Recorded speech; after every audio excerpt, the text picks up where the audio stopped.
Hey, welcome back to another episode of Ecommerce On Tap, brought to you by Sourcify and ISBA. I'm your host, Nathan Resnick, joined by my co-host, Aaron Alpeter. Aaron, how's it going today? Nathan, I'm doing great. How are you? Amazing. Well, honestly, I am so because last night I dislocated my tricep. So What? just this whole side of my arm, I have like numbing cream, and so I've got a numb side of the body, but it was pretty excruciating pain. So I'm hanging in How there does right one now, dislocate a tricep? working out too much. Yeah. So yeah, finally caught up to me. But hey, I'm excited to be here. We've got a really cool company we're covering today, Brilliant Earth, which is a lot bigger than I thought. It's almost $500 million in revenue. But before we get into Brilliant Earth and their whole story, do you want to give a quick overview of e-commerce on tap for those that are tuning in for the first time? Yeah, when we're not working out and dislocating triceps, what we do is we do a deep dive on a well-known, usually venture-backed company. We tell their founding story, reverse engineer their supply chain, and then talk about their exit potential. Awesome. So for those that are tuning in, welcome. We are always excited to hear from our new listeners. Aaron and I are very active on social media. If you want to reply, recommend an episode, definitely let us know. But before we start with Brilliant Earth's story, Aaron, what caught your eye the past week? Anything stand out to you? Yeah. Did you hear what happened with Lego? What happened? So they're doing something that I never thought I'd see a big company do, and they are making a conscious choice in favor of sustainability over profits. And so what they've been doing is they are moving away from oil-based plastics to renewable or plant-based plastics. And so this has been something that they've talked about for a long time. They've tested something like 600 different compounds and have had limited success because these Legos, they last literally forever. And I think I've still got some that I play with that my kids are playing with now. And they have to test things. They have these bioplastics have to not degrade. They have to be strong enough. They have to be the right color. All those sorts of things. And they have decided they found something that works first and foremost, and they've decided to pay up to 70% more for a bioplastic that will allow them to move off of oil-based plastics.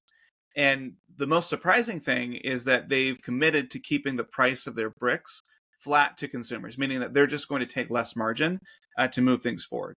And I think one, this is remarkable because one, they're a private company, so they can get away with this. I don't know if a public company would be able to do this, but you think about who Lego is and the buying power that they have.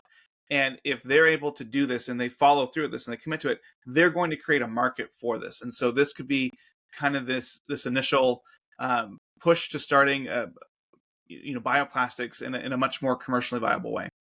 Wow, that is super interesting. I think you hit the nail on the head in terms of if they were a public company, I don't know how this decision would go down and what their shareholders would say. So very, very interesting to see. What caught my eye is I've been really just following this creator in commerce trend. I think there's so many opportunities here when it comes to partnering with creators and growing these brands. And Bloom Nutrition, who we had mentioned previously last season, actually on our episode with AG1, which is a really, really great episode. They launched these like cans, basically like, energy drink type of cans. And they reported that they sold over 1 million cans in their first month, which is just like insane. They've got great distribution through Walmart and Target and all these big box retailers, but it's just pretty incredible to see their playbook and how well they're doing. So I think there's just so much opportunity with that kind of convergence of creators and commerce, and just continue to see this narrative play out has been really cool. 1 million cans in their first month. I feel really bad for their supply and demand planner. Yeah, for real. I mean, I think that's the biggest challenge with these creator led brands is just forecasting is near impossible. It's super hard to do. But let's dive in here. So Brilliant Earth, for those that don't know, it's a company that designs, procures, and sells diamonds, gemstones, and fine jewelry. And the company, traditionally has been known for its commitment to ethically sourced materials, including recycled precious metals and lab-grown diamonds. So, Aaron, I'm curious, have you ever purchased a diamond, and what was that experience like? I have. I've done it. I did a purchase by myself when I was buying my now wife's engagement ring, And then we've gone afterward, and she said, I want this one. So it's been very, very different. But I know that when I was getting engaged, I was living in New York, and I was an intern at the time. I got married pretty young. And so they say 3 months salary. Well, when you're not making any money, like 3 months times zero is a pretty affordable thing. So I think I got out really well as opposed to someone who gets married later in life. But I remember kind of not knowing anything about diamonds, and you do all this research and try to figure stuff out, and you think after 4 or 5 hours of studying that you become an expert in cut and clarity and all these things that supposedly matter. And I remember I went to Diamond Alley in New York, which is still like a place where some ridiculous number, like 40 or 50% of all the diamonds in the US come through Diamond Alley. And I remember walking around and going to, I think it was Blauweitz and Berkowitz was the small little shop that I ended up going to. And we picked out a diamond, and I said, okay, here's what I want. And they said, oh, how's it look to you? I'm like, shiny, like fine, that's good. And so we picked the diamond and purchased that. And I said, okay, how do you want it to be mounted? How do you want it to be set? And I picked a design, again, just did my best. And they put it together for me, and then I picked it up like a week or two later. And so it was a really, I mean, one, it was an emotional experience because it was an emotional event, someone who's getting engaged. But also, I never really purchased anything like that before, and it was emotional in the sense that I wanted to make sure I wasn't getting taken advantage of, even though there was no way for me to know. And so it was something that was really interesting. And so I compare that with later on where, my wife and I have been married for 8 or 9 years, and she's like, hey, I like shiny things. You haven't got me a shiny thing in a while. And so we were in vacation in Charleston. We walked around, and she was just like, oh, I want this one. And so it was very different between like the two events and how much research I went to on the one hand versus being there with my wife and her saying, she wanted this one.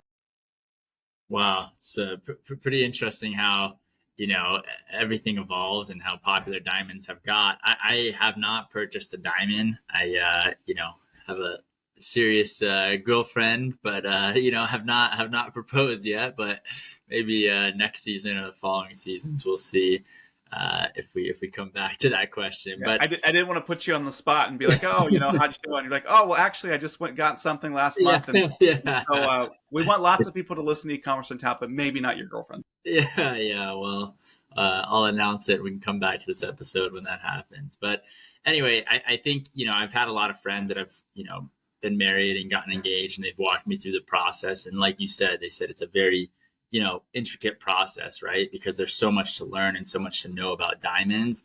And you don't want to feel like you're getting, taken advantage of, especially with this, big, expensive purchase.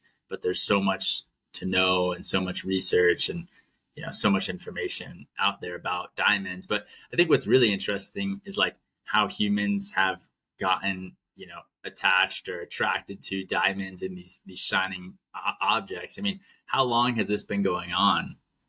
Yeah, a long time. So humans have been attracted to shiny objects since we knew what they were. But diamonds specifically are relatively new. So you think about gold and silver; those are things that were fairly easy to get to, and people make coins and traded that for a long time. But diamonds really came on the scene first in India in about the 4th century BC, and these were, they kind of found them pretty close to the surface, and they were initially valued because of how strong they were, how brilliant, and the ability they had to refract light. And so these diamonds were mined from riverbeds, and they were collected manually, and they were used for talismans and religious icons and things like that. And that was really kind of the birthplace of diamonds and used those sorts of things. So you think about like the Hope Diamond and the big things that the crown jewel, in England have. Those mostly came from India. Fast forward a little bit to the 13th century, and that's the first recorded use of diamonds in Europe. And they were initially used as a gemstone for jewelry, so pretty similar to what we're using now. But they were really popular among the nobility and the wealthy that were out there. And so, again, seen as something that was very exotic, initially was coming from far-flung parts of the earth. In 1725, diamond deposits were first discovered in Brazil. And so this was the first significant source of diamonds outside of India. And this immediately turned Brazil into one of the leading diamond suppliers. And again, they were extracted from riverbeds and shallow surface deposits that were using techniques like panning, and so or sluicing, right? So you think about the guy with the plate with the holes in the bottom, and he's just shaking stuff, with the dirt that comes through. That's what they're doing. That's how they're refining it. Then things start to change pretty quickly in the late 1800s. So 1867, the discovery of diamonds in South Africa near the Orange River led to a diamond rush, and that was a massive boost to just global diamond production.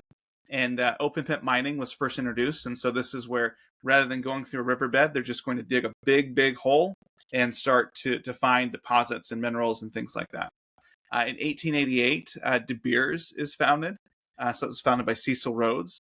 And De Beers eventually grew to control over 90% of the world's diamond production. And they had a near monopoly in the diamond trade. And so if you're ever interested in a historical tangent, go back and just look at the history of De Beers and diamonds in the late 1800s to the 1900s, because it's really fascinating. But the mix between De Beers having a stranglehold on the industry, as well as steam powered machinery and open pit mining, just leads to a surge in these sorts of things. And so they start to get access to diamonds that are deep into caves, and they start to tunnel, and they start to do all these sorts of things that are there. And De Beers is getting really successful at creating these diamonds. But they're realizing that the demand is kind of still there. There's only so much nobility. There's only so many wealthy people out there that need diamonds, and they're relatively cheap. And so they come up with this campaign in 1938. You've probably heard of this. They come up with the marketing campaign, "A Diamond is Forever." And so this is, they really start to link the idea of engagement with a diamond ring. And that's something that pervades even to today. And probably the most successful marketing campaign ever, because they took something that was nice, but it wasn't seen as something that was super amazing or you had to have, and they linked it inextricably with people getting married. But like before that, people didn't exchange rings. They just said, "Oh, you want to get married? Great, let's get married." And like that was that. It was the act of asking was more important than the ring, believe it or not. So by 1947, the diamond engagement ring is super rooted in U.S. pop culture, and this was really because this "A Diamond is Forever" campaign was working for close to 10 years, and they did aggressive marketing by De Beers. In 1954, the first kind of crack in the armor in their monopoly comes about, and that's where General Electric creates the first synthetic diamonds. And they do this by using high pressure, high temperature processes that start to usher in the age of lab grown diamonds. These really weren't practical. It's pretty difficult to still do these, but this was the beginning of that. In the 1980s, 1990s, there's a surge in just diamond growth and what people want. And because of the conflicts in Africa, you see the growth of what they call blood diamonds. And so these are diamonds that are used as an intermediary currency to deal with, to buy slaves, to sell weapons, to pay off officials. And so it's really a source of instability. And so a lot of people start to become concerned about where their diamonds are coming from. In 2003, there was a certification scheme that was put in place that was trying to prevent the trade of conflict diamonds. And so the idea is that you could get like a little serial number embedded on the diamond that you can't see unless you have a loop or a microscope. And then they're able to track and say, okay, number 456 came from this area, it's good. Or, this one doesn't have something, so it's no good. It was a step in the right direction, but was still kind of not complete. But, now kind of the challenges are not only dealing with the naturally grown diamonds and where they're coming from, but really just these lab grown diamonds and do we want natural? Do we want synthetic? They look exactly the same, and kind of consumers are sorting that out. But I just think the diamond industry is just really interesting. I don't know if you can think of another industry that's been so successful but has such a complicated history, both in the marketing and then on the production side. Yeah, I mean, it's kind of crazy if you think about it, because that campaign of "A Diamond is Forever" kind of made the industry what it is today. And I don't know, I can't think of another marketing campaign by a company that, has had this lasting effect on an industry. I mean, literally over 80 years later, it's kind of tried and true practice now that if you, ask someone's hand in marriage, typically you're giving them a diamond ring, which is, really started by that campaign. I mean, there are some pretty cool marketing campaigns that we've covered on Ecommerce On Tap, but none have had as much lasting effect as this campaign. So I think that really stands out to me. And then, of course, the blood diamond dynamic and how that, really, I think, has changed the industry a bit to now lab grown diamonds, which is, something that I think a lot of people are talking about nowadays. And I guess I'm curious, Aaron, your perspective in terms of like a natural diamond, versus a lab grown diamond. We'll, discuss this a bit, during this episode, but I'm just curious. I mean, I've kind of gone back and forth with friends. I've had friends gotten engaged, in the past few years, and it seems like people go either way right now. It's typically, obviously the female's kind of decision in terms of like, hey, by the way, like I cannot have a lab grown diamond, or I really want something natural. But I mean, I think it's just so interesting because there's very few industries that have, like, I think to you and I, if we saw a lab grown diamond versus a natural diamond, like, we wouldn't be able to really tell the difference at all. But, kind of knowing that historical fact is, I think, a big, big decision for people that they go back and forth on. Yeah, you're absolutely right. And I personally don't care. In fact, one of the most recent pieces of jewelry I got for my wife was a compound called moissanite, which was lab grown, and it looks like a diamond, but it's bigger and it's a lot cheaper. And so I'm lucky that my partner doesn't necessarily value that it's like has to be a diamond, it has to be something else. Cubic zirconium, those sorts of things have been around for a while, but you're right. There is something that's unique about the cachet of a diamond, and I don't know if that cachet is watered down a little bit by it being grown in a lab versus, dug out of the ground versus, dug out of the ground by a warlord, right? So those are the sorts of things that I think one of the central questions that goes into Brilliant Earth and that we'll kind of think about is, does it really matter where things come from? And I think that, the initial answer people would say is yes, I think it does. But then, in the episode we talked about with Temu and other things there, people like cheap stuff. And so there is a large enough subsection of the population that, it's like, oh, I don't want child labor, or I don't want, polluting the environment or those sorts of things. But like, I really like this $2 t-shirt. This is a really cool thing to have a $2 t-shirt. So I'd rather have the $2 t-shirt versus all this other stuff. So I think that it's a complicated question, but this idea of does it matter where things come from is really the core question that drove Brilliant Earth into being created and their ethos today. Yeah. I mean, I think we could debate, does it really matter where things come from, like, for so long, because it's so interesting because you think about natural diamonds that are taken from Earth, the mining process is definitely not attractive. And then you think of lab grown, the manufacturing process, probably not attractive. And it just reminds me how most consumers have no clue how the products that they are, wearing or consuming or buying are being produced. And like the most shocking experience I had at Sourcify, I remember going to like a plush toy factory, and you think all these nice teddy bears that we've had growing up, and you just see these factory workers like just taking all that material and just like shoving it as quickly and as fast as they can into these plush toys to make them what we end up buying or winning. You mean it wasn't just a giant Build-A-Bear workshop? I thought it would be, but this facility was nothing close to that. So, just something to think about as consumers. And I think it's really interesting because it ties so closely into the founding story of Brilliant Earth. So Brilliant Earth was co-founded or started in 2005 by Beth Gerstein and Eric Grossberg. Beth grew up in Maryland, Silver Springs, actually right, kind of around the corner from where I grew up. So her father worked at the NSA and mother worked at the Pentagon. And, she wanted to accomplish things. Like she worked as a babysitter growing up, a tutor, other jobs since she was, about 12 years old. She ended up going to Duke and studying electrical engineering. And she decided electrical engineering because she thought it was a, interesting topic. And she was, I guess, looking to apply math and sciences to solve problems. And, it helped her. I think that degree really helped her understand how technology evolves. And she saw it as a way to challenge herself. And she was smart. I mean, she graduated at age 19. She then got a master's in electrical engineering at MIT. And she was only one of six women in the program, which is super impressive. And then she goes on to get her MBA at Stanford, which is just another incredible accomplishment. And then, prior to starting Brilliant Earth, she spent 3.5 years at Tory Communications, which was like a satellite startup. And, her heart wasn't really in that business. And so she then went to be an associate at Booz Allen and Hamilton, which was like a government contractor.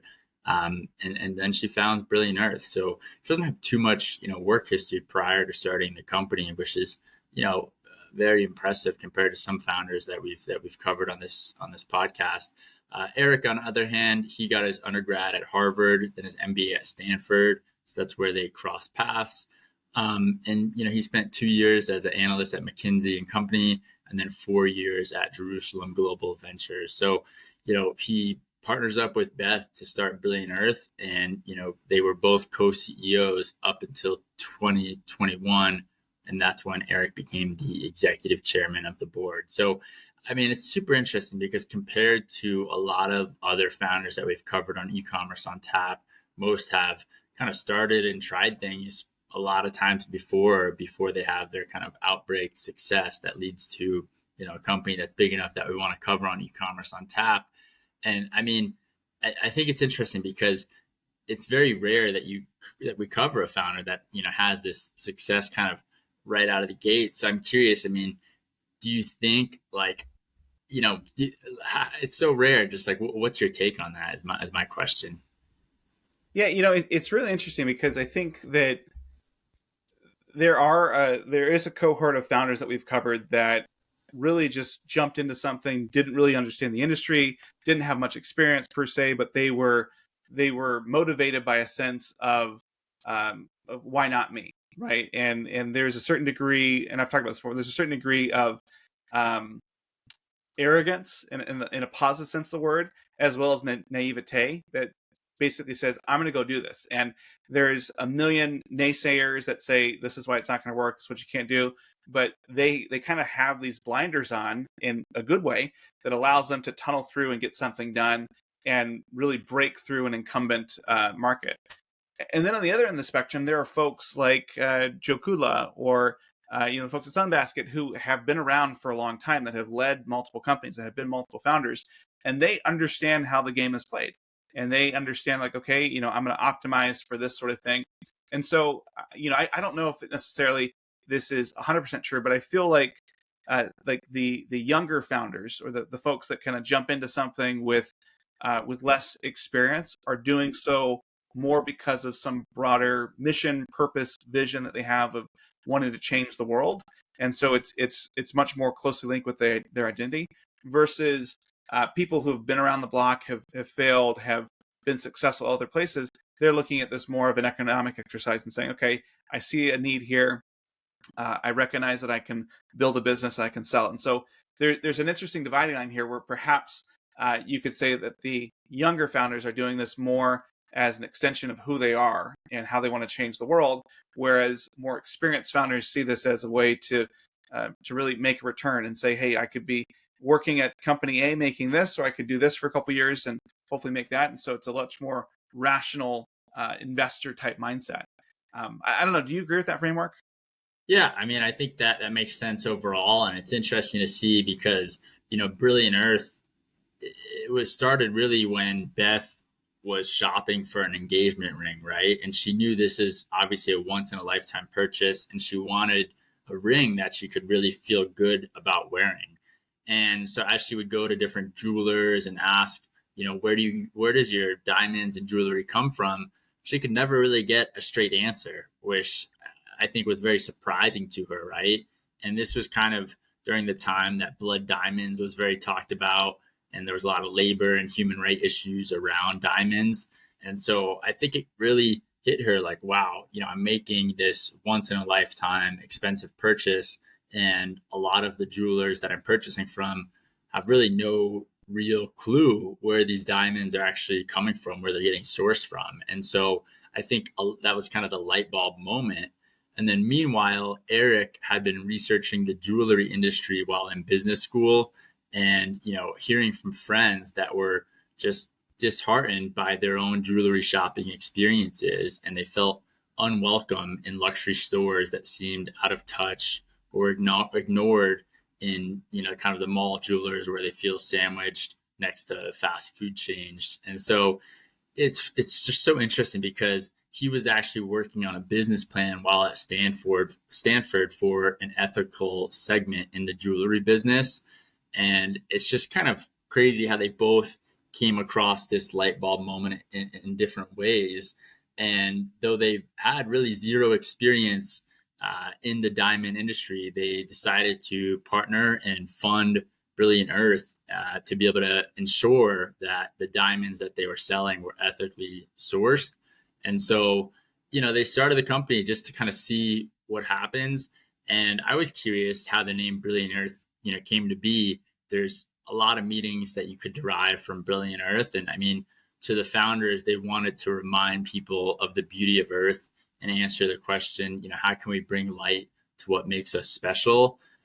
And so when they started talking about their ethos and the name, they got kind of blank stares, right? They had no connections in the jewelry industries.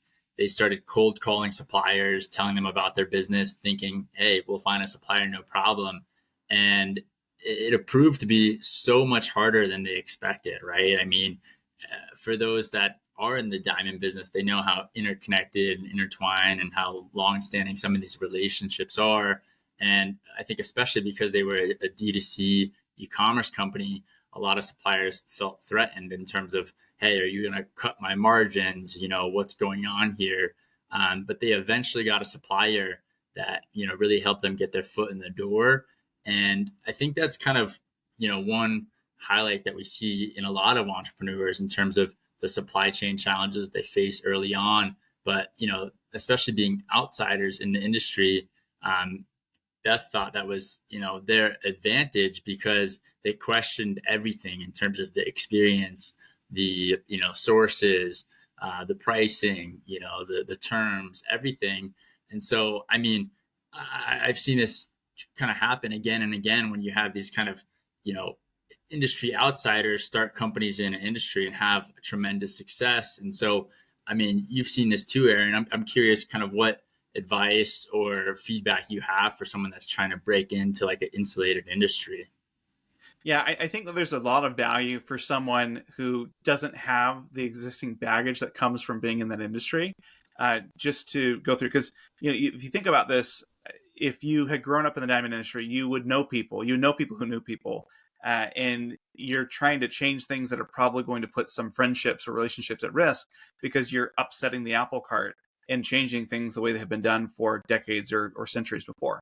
And if you don't have those relationships, you can be a little bit more callous and say, well, here's what we're doing, and you can be the bad guy. But you definitely need a mole, right? You need someone who has the relevant experience, who maybe isn't the face of the company, but can tell you, how things work and how to get things done. I know that when we were starting Hubble Contacts, none of us had experience in contact lenses. And I actually had moved from Virginia to New Jersey a couple years prior. And I had made friends with someone who was an optometrist. And so I had known them and realized that hey, this is a cool thing, and understood what they did. And when we were creating Hubble, I mean, it was something that was very antithetical to optometrists, and it was difficult that way. And so I remember thinking oh man, I hope he doesn't find out about these sorts of things, because it was a very different way of doing the business and things like that. And as we were going through and building this and saying, okay, here's the D2C playbook, here's how we're going to do this, we were lucky enough to find some folks who had grown up in the industry and were experts in regulatory issues, and how to get a contact lens validated or certified. We found someone who was an expert in the law around contact lenses and who was able to tell us, well, here's what the law says, here's what you're able to do, here's case law, things like that. And so it's one of those things where I think that the founders of Hubble did a great job pulling that together and being able to be outside enough that they could go through and do what they thought was right, but at the same time recognize that they needed to find some folks who had that experience that could inform what they were doing. Yeah, I think it's kind of like almost like a competitive mode and edge in terms of cracking into an industry and getting the supply chain right. I mean, I know one of our listeners that has reached out, Jack Richardson, is trying to start a water company in the New York area. And he has spent just so much time trying to find the right water source to, create his supply chain to offer, fresh bottled water to people across Manhattan and New York. And it's an edge, right? I mean, it's super hard to crack the code on your supply chain and get the right suppliers in place. But once you do, that's a vital part of your business, as we see with Brilliant Earth. So Brilliant Earth, they just started shipping products out of Gerstein's apartment. I mean, really a bootstrap company from the beginning. And, this means they needed to make sure that at every step they had, that they were getting the right results out of it and making the most of what they had and ensuring that their message was resonating. And so, they say like, hey, if we had more money, perhaps we would not have been as crafty as we are today. And I think you see this in a lot of bootstrap companies where they really make sure what they have is going as far as it can. And the first year was not, a massive year by any means, but they got a ton of customer insights, really understood what customers liked and didn't like.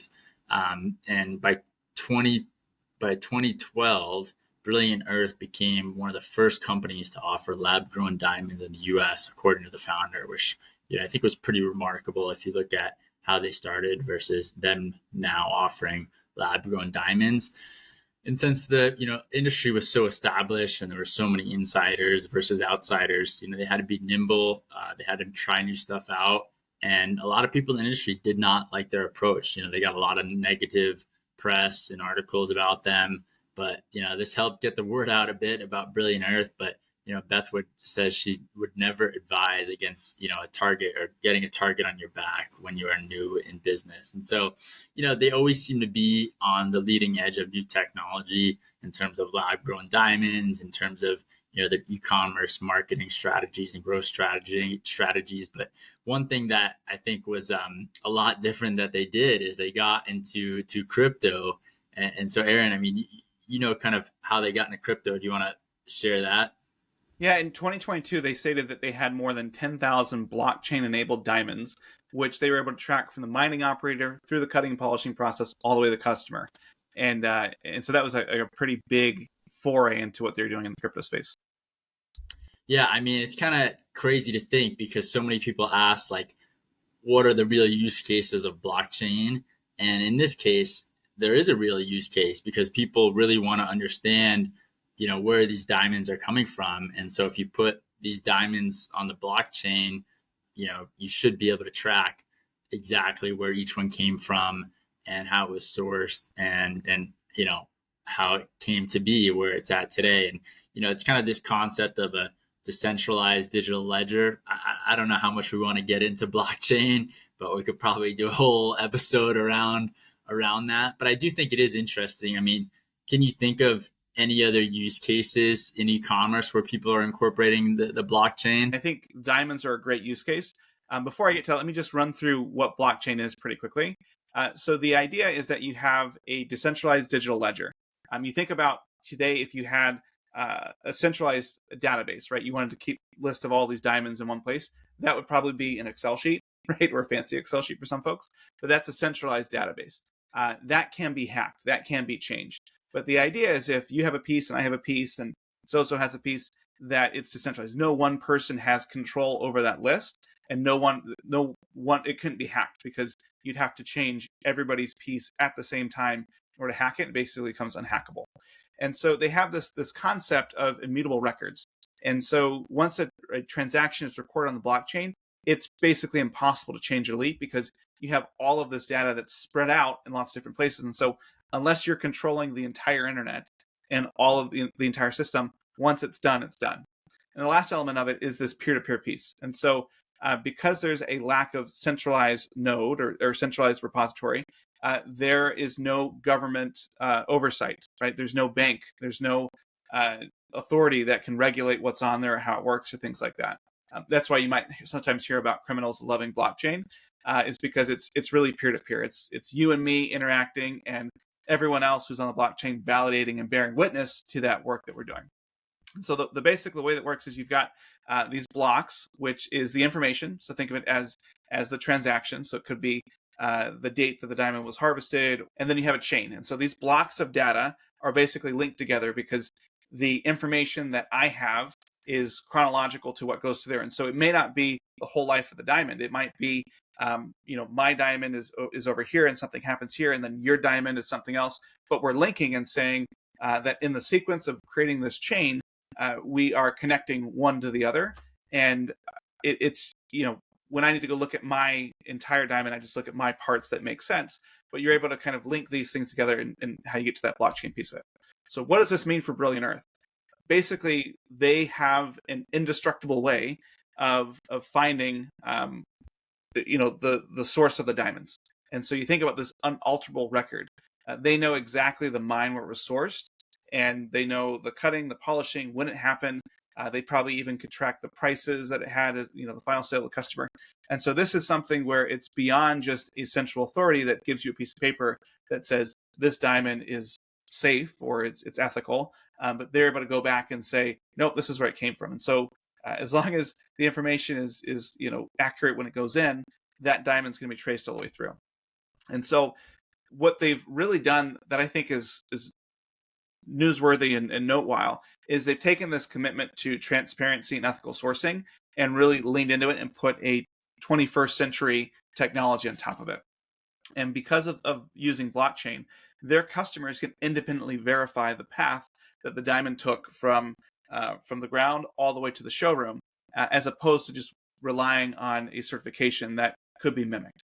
And they have positioned this and said, hey, we want to be beyond conflict free. We don't want to have diamonds that necessarily avoided child labor or warlords being involved, but we want mines that treat their workers well, that try to take care of the environment and those sorts of things. And so it's been a really important thing from an ethical transparency point of view.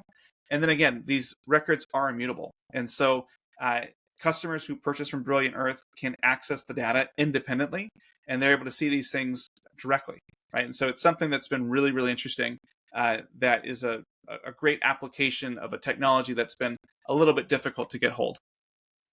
Yeah, I mean, I think it's a really great application, like you said, and it's just pretty amazing to see how Brilliant Earth has been at the cutting edge of a lot of technology development and tracking when it comes to blockchain and diamonds. And if you look at their company history, I think they've always been trying to innovate and grow, right? So quick company timeline. Company was founded in 2005, bootstrapped and launched from Beth's apartment. This is around the time that the movie Blood Diamond came out, so it really helped their business case a lot. And despite being a D2C first company, they opened their first showroom in SFO shortly after launch, so in the airport, which I thought was kind of surprising. But they grew as a bootstrap company for about 7 years up until 2012, where they raised money from a PE firm, Mainsail Partners.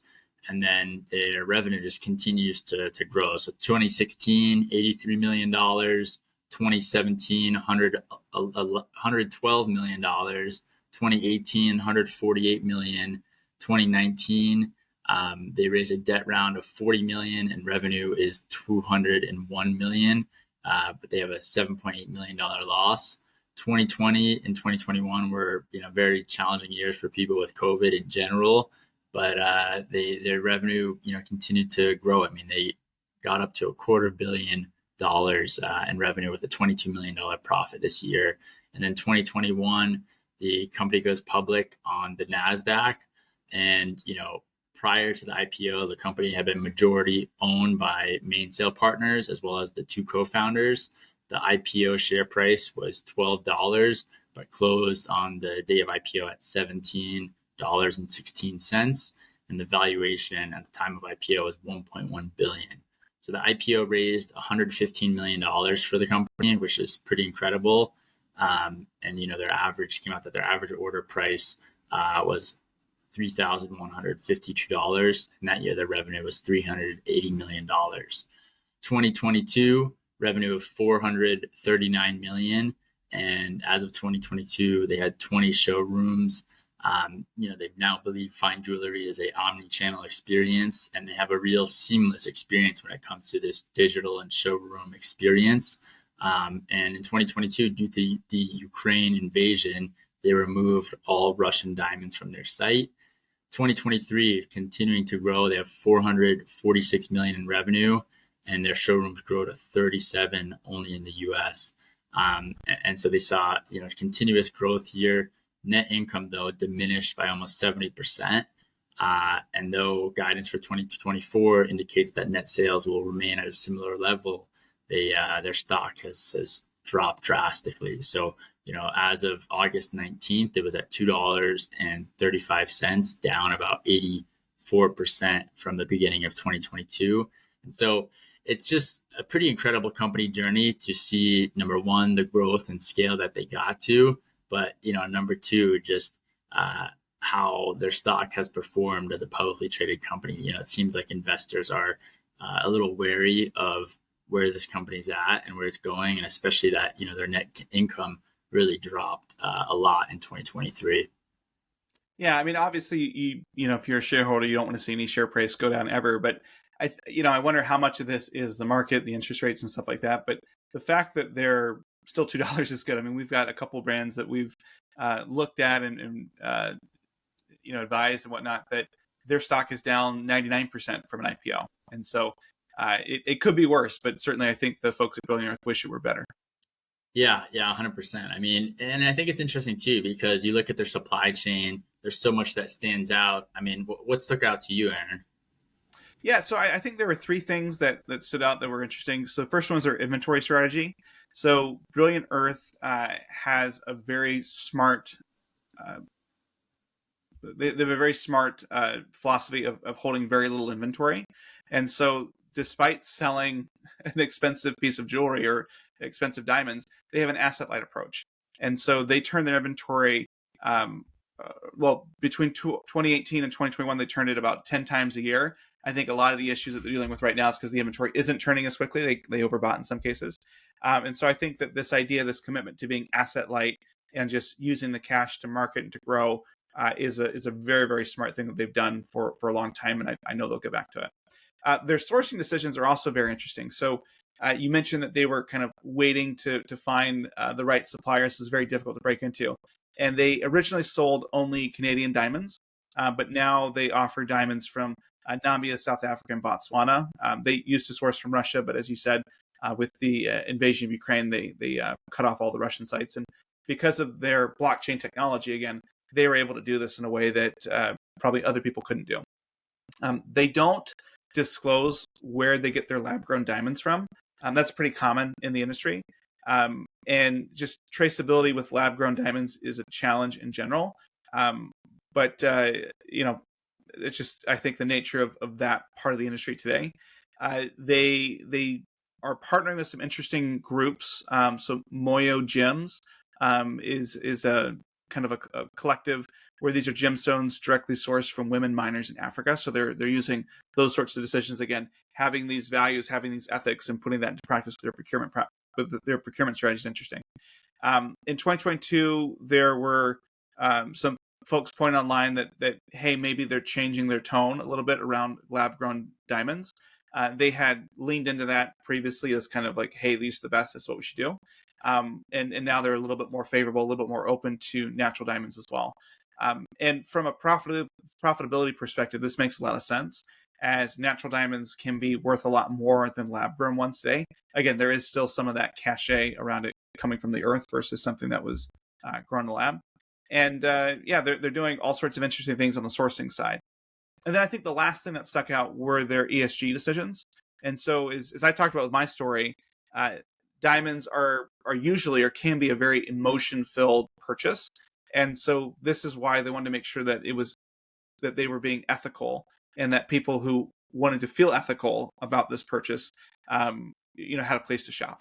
And so as part of a public company, they publish a sustainability report every year. It's public, you can take a look at that. And it's one of these things where, because they have made being ethically sourced a core part of their brand, I feel like the market and their consumers hold them to potentially an unrealistic expectation. And so whereas if you're someone who's just selling diamonds and you have a sustainability report and you can make the same claims or less from being ethical, but again, they're held to a much higher standard. And so there are kind of some questions and complaints from time to time where customers will say, well, you talk about being beyond conflict free, but maybe you should be tracking a little bit more. And how do we know that they're really that way? And so I think that because of the way that they position their brand and how they're known, they're held to a much higher standard than other producers in the industry. Yeah, I mean, I think it's interesting too because I think it could be debated, you know, for so long in terms of lab grown versus natural, and it's just interesting to see how this plays into their business now. I mean, I think part of the reason why they don't kind of disclose where their lab grown diamonds are coming from is, if you go on Google right now and search Google Images lab grown diamond, factory or manufacturing facility, you're going to see images that are not attractive to you in terms of how these diamonds are produced. It's, pretty large scale facilities in general. But on the other hand, too, if you search how natural diamonds are sourced from these mines, a lot of times the mining conditions are horrible as well. So, I think the debate could go on and on in terms of what's better. And I think it's really a personal opinion and personal matter in terms of what you want. And, I think a lot of these publicly traded companies, they have to, report on their sustainability efforts and these ESG type of decisions. And, I don't know how much of it is kind of hoorah versus actually like having a major, impact on their decisions as a business, because, I think sustainability in this industry is oftentimes questioned. And though there's been a lot of improvements compared to kind of the blood diamonds era, I think there's still a long way to go. But it is pretty remarkable to see how Brilliant Earth has grown tremendously as a business. And I mean, if you look at the whole industry, though, they're pretty small. I mean, who are the other kind of big players in the industry, Aaron, and what are kind of their exit potential look like if they were ever to try to sell? Yeah, I mean they're public now, and so I think it's probably a question of do they get acquired and whatnot. But the behemoth in the industry is Signet. They did $7.8 billion in revenue last year, and or in 2022, and they acquired Blue Nile a couple years ago, which is a competitor to Brilliant Earth, for about 500 million.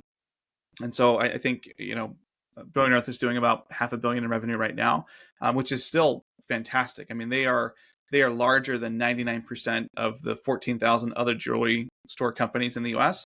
That employ less than 100 people. And so they're very squarely in the mid marketplace. I think they can be very successful. They continue to grow, and they've really made this platform. They made a stake in the ground that we want to be the place where people want ethically sourced jewelry, and we want things that are beyond conflict free. And so we kind of come back to this question I asked at the beginning of, does it matter where things come from?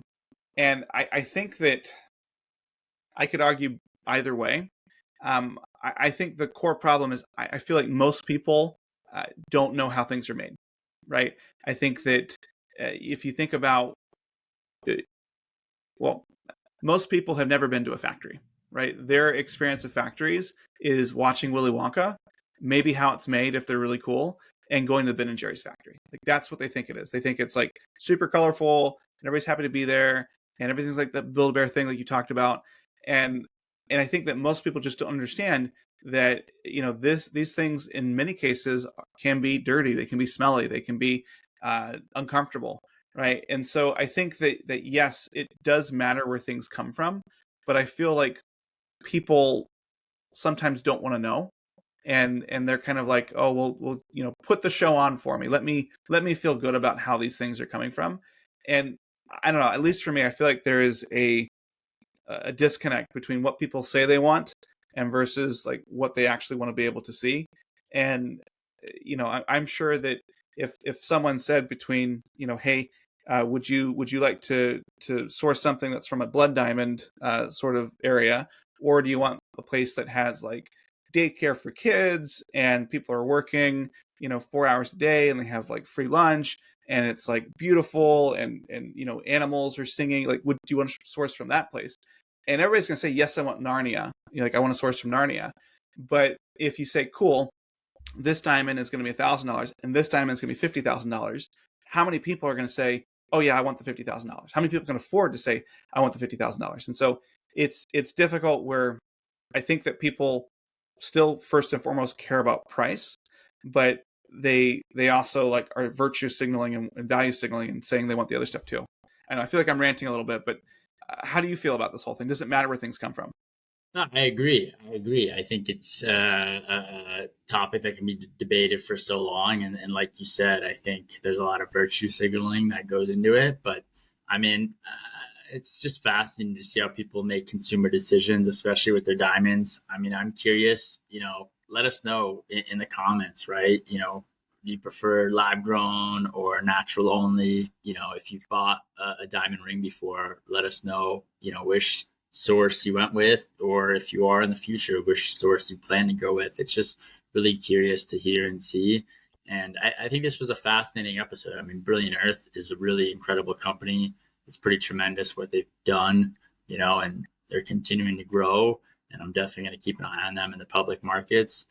I really enjoyed this episode of E-commerce on Tap. So I hope everyone did too.